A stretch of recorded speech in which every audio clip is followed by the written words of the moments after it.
Next is the action. So the action is how high the strings are off the frets. So to measure action, what you're going to do is you're going to take your string action ruler, I like Baroque, and you're going to measure the action without any capo or anything else right at the 12th fret here. And so what are you looking for in terms of action? That's hard to say. Action is determined by two things. Thing number one, your own personal preference, like how low you want the action to be. And then thing number two, what your guitar can actually pull off. Okay, the better engineered the instrument, the lower the action can be. Now, the reason for this is tolerances. Okay, this is a modern budget guitar. It's $229. It's made in Indonesia, I believe. And it's made with CNC machines, and it is very, very well made. But the materials that they're using, the wood they're using, probably not as high quality wood as what would be in an American Strat. Probably has a little bit more moisture content in it because it's expensive to get all the moisture out of the wood.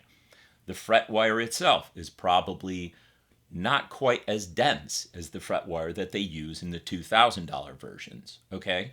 So I can't necessarily get this action as low as I could on, say, a $3,000 or $3,500 guitar.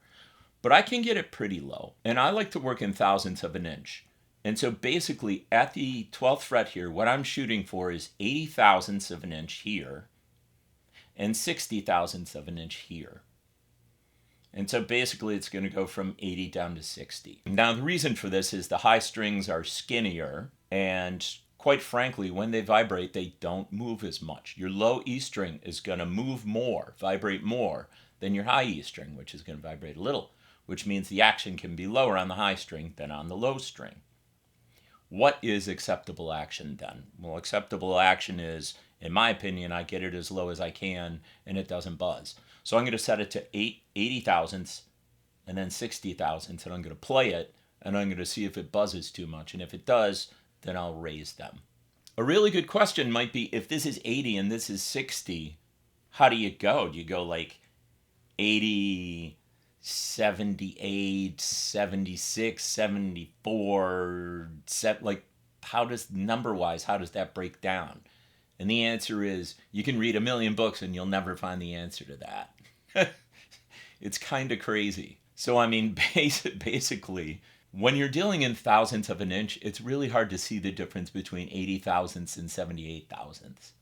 And so I'll set this to 80, I'll set this to 60, and I'll just sort of see what I can get away with the rest of them. The idea is not to get each string as low as physically possible, but to follow a general pattern from 80 down to 60. Let's bring in the close-up cam, and I'll show you how this is done. This, boys and girls, is the 12th fret right here. Okay? So the distance between the top of the fret and the bottom of the string, we are shooting for 80 thousandths. As we put our gauge on here, I know it's metal and it's kind of hard to read, but if you can see you see the numbers on there? If you look at this this guy right here, remember that's the fret we're looking at, right? So there's that's 60, and see how that block is not touching the top of the string? That's 70. See if I go to 80.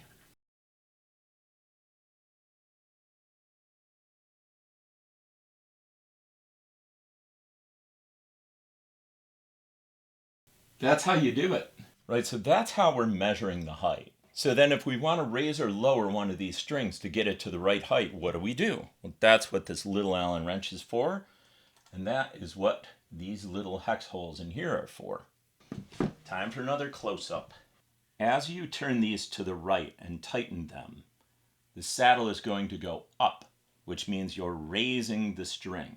So if you want to raise the action, you're going to turn these to the right, both of them. If you want to lower it, you're going to turn them to the left. Now here's something that is very important. You don't want either one of these screws to be higher or lower than the other one. You want this to be like two legs on a table. You don't want one to be shorter than the other. And you might say, why?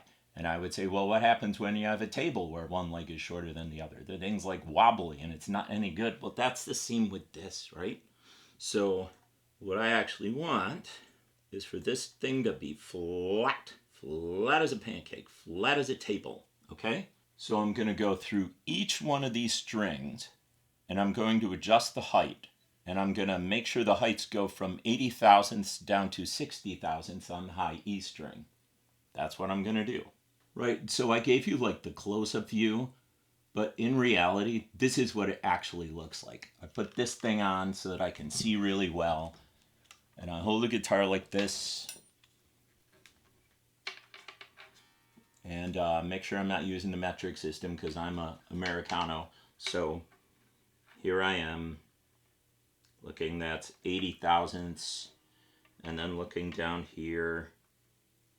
Down here, my high E string is a little high. So I'm going to adjust that guy down just a little. Whoop. Where's my little wrench? There you are. Little wrench. Take that guy down just a little bit. Measure again. Now I'm going to do this for each and every single string. But I'm not going to film each and every single string because that'd be a waste of time. This video is already really long. But you get the idea, right?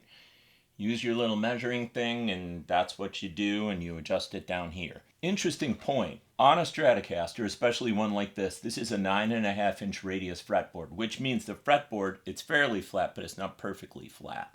It's not flat like that. It's more curved like this. I'm exaggerating. The string height is going to follow the curve of the fretboard.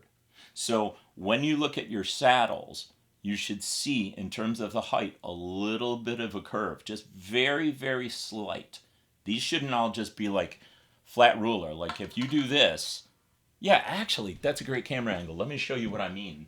So if you were to put a flat edge on top of your saddles like this, right, just like this, it should look like that. It shouldn't be a perfect line. It should be kind of rocking back and forth a little bit, because there's a small amount of curvature to my saddles because of the way the fretboard is curved. And so that's a really quick check. You can just, when you're done, put your string action gauge here, and if it's flat across all of them, you got a problem.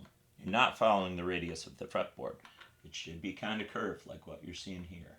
So you've got your action set up exactly how you want it. Now the next thing to do is to look at intonation. Intonation is very, very simple. It's a simple concept. And here's the concept. The longer the string, the lower the note. Okay? Think about like how a bass guitar has big long strings and a mandolin, which is really high in pitch, has little teeny tiny strings. The longer the string, the lower the note. So what that means is, for intonation, if you play an E, and then you play E at the 12th fret, it should be perfectly in tune. If this E is in tune, this E is in tune. So let's see how we are right now. I'm going to do one string as an example.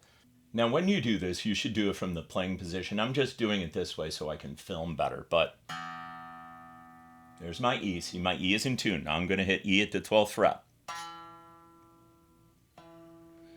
It's sharp. See that? That means that this string is not intonated correctly. In other words, if I start playing notes up here, they're not going to be perfectly in tune. They're going to be sharp. That's in tune. This is sharp. Sharp means it's too high. So if the note is too high, what we want to do, to make a note lower, we want to make it longer. So if the note is too high, if it's sharp, we want to increase the distance from here to here.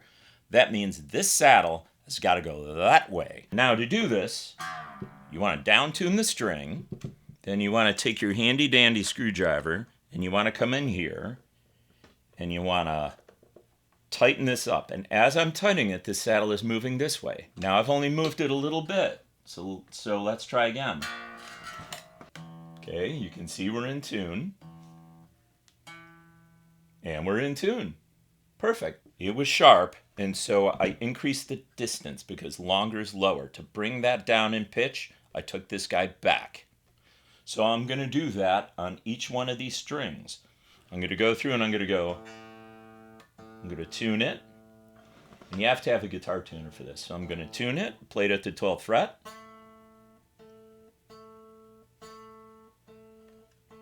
Okay, and that's fine. I'm going to do that with each one.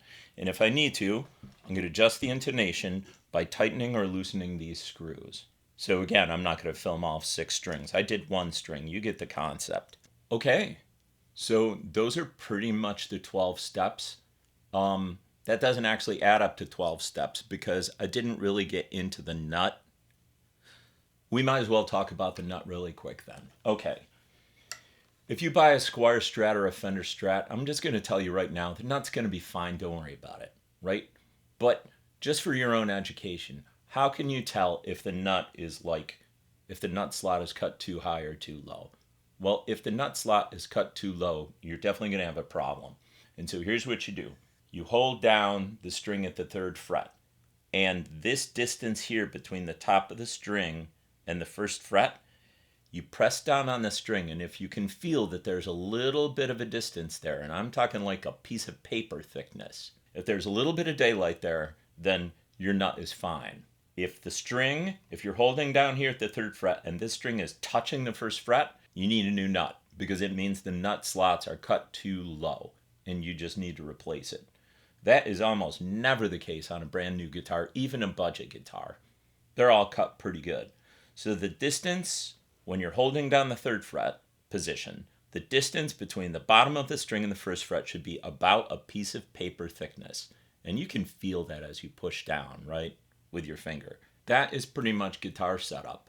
Just to recap, we took off the old strings, we cleaned and polished the body, we tightened anything that was loose to make sure nothing rattled, we cleaned the fretboard, we polished the frets, and we took care of any sharp fret ends.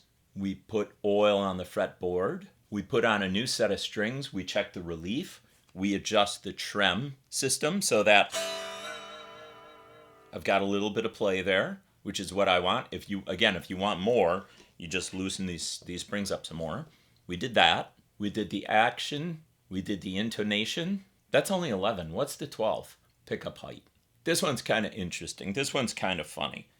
It's like, what is the correct height of a pickup? For me to sit here and tell you, oh, it's 30 thousandths of an inch or whatever. No, it's really personal. I mean, I'm going to tell you right now what I do. What I do is I pretty much leave the factory settings for pickup heights, and then I take the middle pickup and I lower it almost all the way so it's flat. And the reason for that is the way I strum and the way I pick, that stupid middle pickup is in my way, and I don't want to be raking my pick on it. Now, why would I teach you how to do that? That's just because the way I play is maybe not the greatest. Basically, if you raise the pickups, you're going to get more volume and more sound out of your guitar. But if you raise the pickups too high, then what can happen is the magnetic pull on the strings will actually deaden the strings a little bit, and it'll kill your sustain. So it probably shouldn't be decked all the way down to the pick guard, and it probably shouldn't be right up against the strings. And other than that, you can kind of use your ear and kind of adjust it. You know, I mean, if you press down on the last fret, then, I don't even want to give you advice on pickup heights because it's so personal. I like mine lower than most people like theirs. So, anyway. So there you go.